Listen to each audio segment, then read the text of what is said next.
तो हेलो बच्चों, आज की इस वीडियो में हम बताने वाले हैं क्लास 7 विज्ञान चैप्टर नंबर 15 अध्याय 15। इस अध्याय का नाम है जीवों में श्वसन। जीवों में श्वसन। तो बच्चों, इस पाठ के अंदर के जितने भी क्वेश्चन आंसर हैं उस सब के सब हम लिखवाएंगे, और जो इधर के प्रश्न उत्तर है ये सभी हम लिखवाएंगे। तो बन रहे इस वीडियो में, वीडियो को पूरा देखिए। पाठ के अंदर के और जो ये मिलान है और ये जो खलेसन है और ये जो प्रश्न उत्तर है ये सब भी हम लिखवाएंगे, और इस पाठ के अंदर में भी जो प्रश्न उत्तर है ये सभी हम बताएंगे। तो बन रहे इस वीडियो में, वीडियो को पूरा देखिए। चलिए शुरू करते हैं। सबसे पहले हम लोग इस के अंदर के क्वेश्चन आंसर को जान लेते हैं जो हम लिखे हैं। देखिए यहाँ पर अध्याय 15 जीवों में श्वसन। तो बच्चों, इसका पहला प्रश्न है, श्वसन किसे कहते हैं? तो इसका उत्तर है सांस लेने और सांस छोड़ने की क्रिया को श्वसन कहते हैं। समझ गए? आगे देखिए, जब हम सांस लेते हैं और सांस छोड़ते हैं तो उसी को हम लोग श्वसन कहते हैं। समझ गए ना? आगे देखिए, श्वसन 2 प्रकार का होता है। देखिए उत्तर है इसका, पहला है अंतः श्वसन और दूसरा है उच्च श्वसन। उच्च श्वसन। आगे देखिए, दोनों का हम परिभाषा भी जान लेते हैं कि दोनों क्या है। आगे देखिए, ये प्रश्न है अंतः श्वसन किसे कहते हैं? तो अब देखिए, हवा को जब शरीर के अंदर ले जाते हैं तो उसे अंतः श्वसन कहते हैं। देखिए, जब हम हवा को अंदर ले जाते हैं यानी सांस को खींचते हैं तो उसी को हम लोग अंतः श्वसन कहते हैं। देखिए, उच्च श्वसन जो है इसका ही उल्टा है। जब हवा को शरीर के अंदर से बाहर निकालते हैं, मतलब जब हम सांस छोड़ते हैं तो उसी को उच्च श्वसन कहते हैं। समझ गए?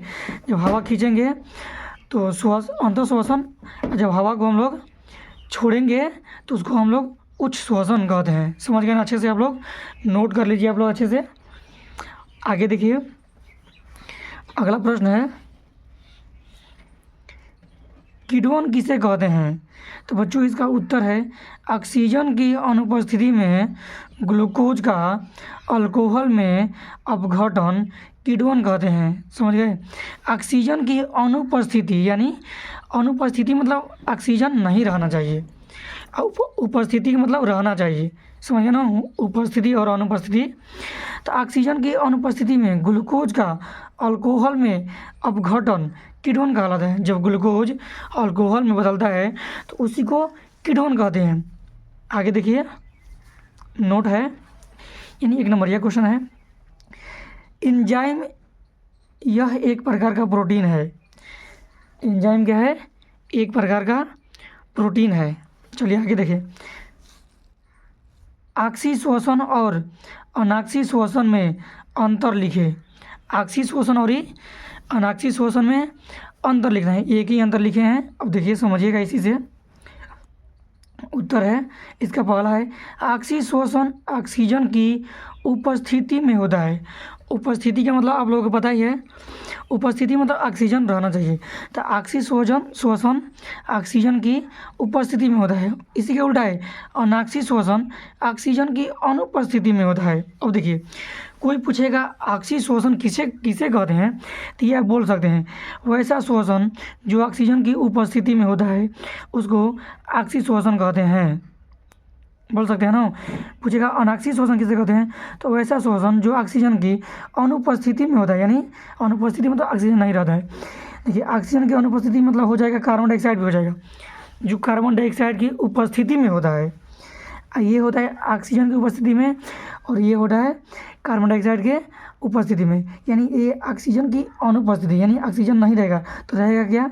कार्बन डाइऑक्साइड रहेगा। समझ गए? इससे दोनों का आप लोग उत्तर भी बोल सकते हैं, ये अंतर भी है। समझ गए ना? आगे देखिए, अभी हम पाठ के अंदर के प्रश्न लिखवा रहे हैं। देखिएगा, श्वसन क्रिया में भाग लेने वाले मुख्य अंग के नाम। जो श्वसन क्रिया में भाग लेता है वो अंग कौन कौन सा है? तो अब देखिए, हम चित्र भी आप लोगों को दिखा देते हैं।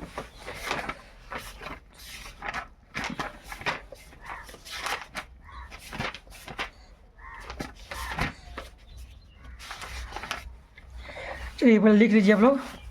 देखिए, नसा द्वार, नसा गुहा, मुख्य गुहा, ग्रसनी, श्वास नली, फेफड़ा आदि, मतलब ये सब श्वसन क्रिया में भाग लेते हैं। तो देखिए यहाँ पर आप लोगों को चित्र है, श्वसन स्टार्ट होता है नाक से, होता है ना। सबसे पहले इसको हम लोग नसा द्वार बोलते हैं। दूसरे वाले को यहाँ पर जो आता है यहाँ पर वाइट वाला, इसको नसा गुहा बोलते हैं। और जो ये देखिए नसा गुहा है, ये मुख्य गुहा है। देखिए ये वाला है, मेन है, ये इधर नीचे का। ग्रसनी ये है गला वाला, समझ गए। श्वास नली ये थोड़ा गला के नीचे। अब फेफड़ा तो आप लोगों को पता है ये वाला होता है। तो यही है श्वसन क्रिया में भाग लेने वाले अंग हैं। आगे देखिए आप लोग, लिख लीजिए यहाँ से। प्रश्न है, त्वचीय श्वसन किसे कहते हैं? देखिए त्वचीय, त्वचा, त्वचा यानी मांसपेशी, ये सब त्वचा है। ये सब क्या है? ये सब त्वचा है। शरीर का ऊपरी भाग जो होता है ना, वो सब क्या है? वो सब त्वचा है, समझ गए। आपके शरीर का ऊपरी जो भाग है वो सब क्या है? ये सब त्वचा होगा। तो त्वचा, देखिए त्वचीय श्वसन किसे कहते हैं? त्वचा, त्वचीय मतलब त्वचा। त्वचीय श्वसन किसे कहते हैं? देखिए, बहुकोशिकीय जंतुओं में गैसों का आदान प्रदान त्वचा द्वारा होता है, उसे त्वचीय श्वसन कहते हैं। देखिए ये बहुकोशिकीय जीवों में होता है श्वसन। हाँ, देखिए बहुकोशिकीय जीवों में गैसों का जो मतलब सांस लेने वाला गैस, उसका आदान प्रदान त्वचा के द्वारा ही होता है। कोई कोई जानवर होता है तो उसी को हम लोग त्वचीय श्वसन कहते हैं। नोट कर लीजिए आप लोग अच्छे से। आगे देखिए, यदि धरती से पौधा को समाप्त कर दिया जाए तो क्या होगा? तो आप लोग तो जानते ही होंगे, अगर पौधा नहीं रहेगा तो हम भी नहीं रहेंगे, आप लोग भी नहीं रहेंगे।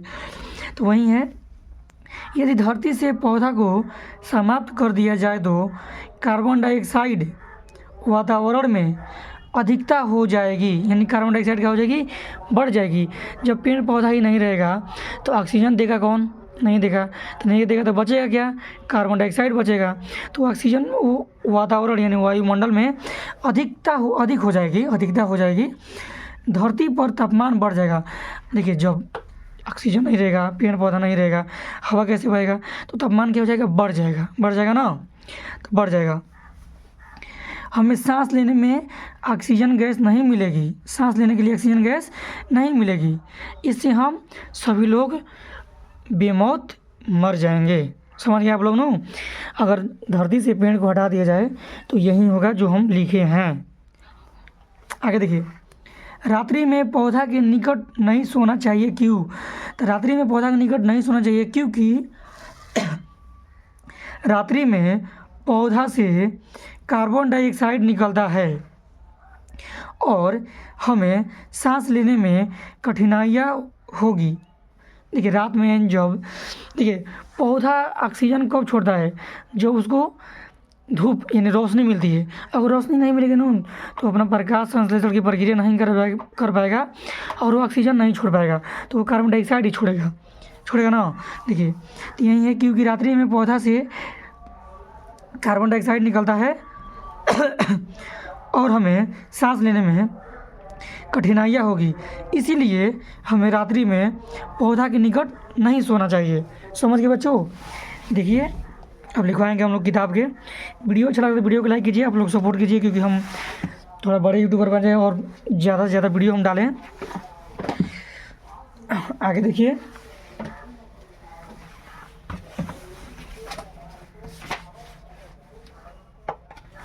इस पर तो लिखा हुआ है, इसी से हम लोग देखते हैं।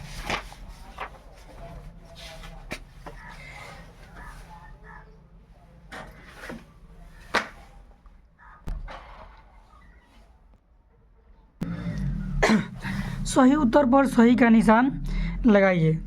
तो हम लोग सही उत्तर पर सही का निशान लगाना है। तो देखिए यहाँ पर पहला पढ़िए, अंतःश्वसन के समय पसलिया मतलब क्या करती है? तो देखिए इसका होगा 3, ऊपर और बाहर की ओर गति करती है। समझ गए? ऊपर और बाहर की ओर गति करती है, यानी पहला का होगा तीसरा। आगे देखिए, उच्च श्वसन के समय पसलिया तो क्या करती है? तो ये भी उसका उल्टा ही हो जाएगा। देखिए नीचे और अंदर की ओर गति करती है। ऊपर होता है तो नीचे होगा। समझ गए? आगे देखिए, मछली में श्वसन के लिए अंग है। तो मछली में क्या होता है, फेफड़ा तो मनुष्य में होता है, त्वचा तो आप लोग जानते हैं किस में होता है, त्वचीय जीव में होता है। तो मछली त्वचीय जीव नहीं ना है। श्वास रंध्र कहाँ होता है, पेड़ पौधे में होता है रंध्र। देखिए गलफड़, गलफड़ होता है मछली में, होता है ना, गलफड़ द्वारा ही मछली सांस लेती है। आगे देखिए गलफड़ा लिखा है। आगे देखिए श्वसन के लिए फलस्वरूप गैस निकलती है।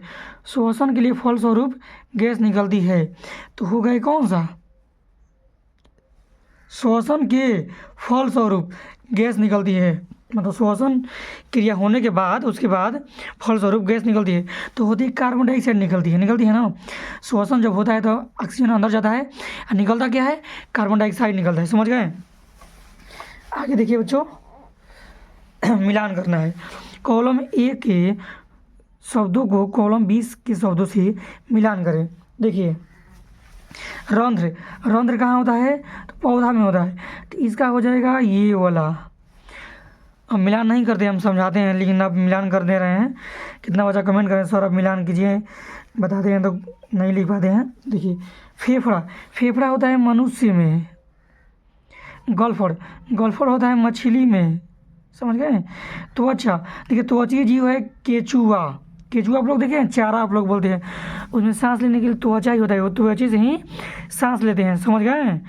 त्वचीय जीव कौन है, केचुआ है। त्वचीय जीव का मतलब जो त्वचा द्वारा सांस लेते हैं। आगे देखिए अगला है रिक्त स्थानों को भरें। अंतः श्वसन में डैश गैस प्रयुक्त होता है तथा उच्च श्वसन में डैश गैस विमुक्त होता है। तो अंतः श्वसन में कौन सा गैस प्रयुक्त होता है, ऑक्सीजन। क्या होता है, ऑक्सीजन, बताए ना हम लोगों को। और उच्च श्वसन में कौन सा गैस विमुक्त होता है, कौन होता है, कार्बन डाइऑक्साइड। तो यहाँ पर होगा ऑक्सीजन यानी O2, यहाँ पर होगा कार्बन डाइऑक्साइड यानी CO2। हटेगा नहीं इसलिए हम बोल रहे हैं ऑक्सीजन और यहाँ पर कार्बन डाइऑक्साइड। समझ गए। आगे देखिए कार्बन डाइऑक्साइड चूने के पानी को डैश कर देता है, तो दूधिया कलर करता है। दूधिया क्या करता है, दूधिया कर देता है, दूधिया। कार्बन डाइऑक्साइड चूने के पानी को दूधिया रंग में बदल देता है, दूधिया। आगे देखिए ऑक्सीजन की उपस्थिति में होने वाली श्वसन डैश कहलाती है। बताइए आप लोग, अभी लिखवाए हैं हम। ऑक्सीजन की उपस्थिति में कौन सा श्वसन होता है, ऑक्सी श्वसन। कौन सा श्वसन, ऑक्सी श्वसन, जो किताब में लिखवाए हैं। अंतर लिखवाया था ना अभी ऑक्सी और अनऑक्सी में अंतर। तो ऑक्सी जो है ऑक्सीजन की उपस्थिति में होता है, अनॉक्सी श्वसन डैश की अनुपस्थिति में होता है। तो ऑक्सीजन की अनुपस्थिति में होता है, लिखवाए हैं अंदर में ही। देखिए सारा खत्म हो गया। और जो इधर का प्रश्न उत्तर है ये सब हम लिखवा दिए, मिला लीजिएगा आप लोग। वीडियो अच्छा लगे तो वीडियो को लाइक कीजिए।